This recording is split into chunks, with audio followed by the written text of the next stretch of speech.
Tell me, what's your name? I'm Scott Perry. Okay, and what do you do?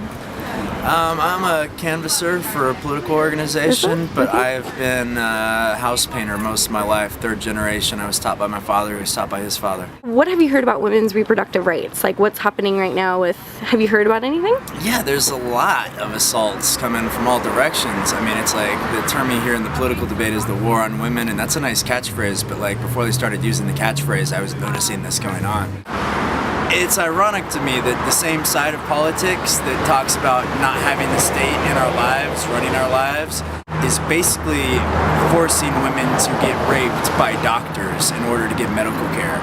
I just think that's ridiculous. Yeah. And I think the first state I noticed do that was Texas, back in like December or something.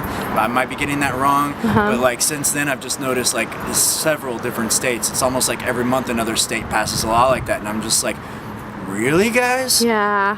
Yeah, it's really disturbing to me. It's called transvaginal sonogram. Yeah, is what you're transvaginal sonogram. That's exactly. Since you're an activist, this makes a perfect sense for me to ask you this question.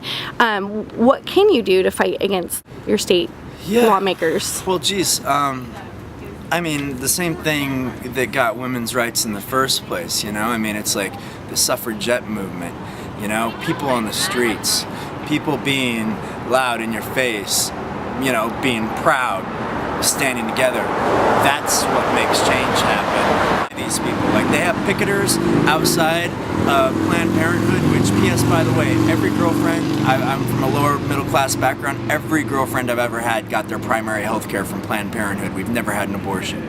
Right? Why are these pro-life people trying to defund the one thing that could be preventing abortions in the first place? Yeah, so if there's a demonstration outside your Planned Parenthood, get out there and have a counter demonstration. You know, bring those people in there brownies and tell them that you love them and have their back. And I mean, you can't have people's back without being public about it. Absolutely. You gotta be out front and volunteer for them, you know, but I mean, again, that kind of keeps it more private. You know, I'm saying what we need is public outcry. We need people on the street being upset about this, because it was being upset about not having rights in the first place that got women rights, right? So you're gonna have your rights stripped away from you without being upset about it publicly? Go out and be upset. You know, I'm not saying to break things and to hit people. I'm saying you're being wronged. Publicly proclaim it, and it's okay to be upset about it. So how should they do that though? Like walk the streets with signs, or like what would be, or all of the above. Creative tactics are important, you know. Do you think that writing lawmakers or signing petitions or any of that stuff, does that work? I think there's not a single tool that's in the toolbox that you don't take out and use from time to time, and I say that as somebody who's painted houses for half my life. Sure. You know, it's like there's tools in my toolbox that I hardly ever touch, but they're useful. They're there for a reason. Right. So everything. Yeah. If there's a lever of power that you're not pulling on, then you're probably not doing it right. So whichever lever you can wrap your hand around it, have fun, and I think the number one thing is really to have a historical perspective.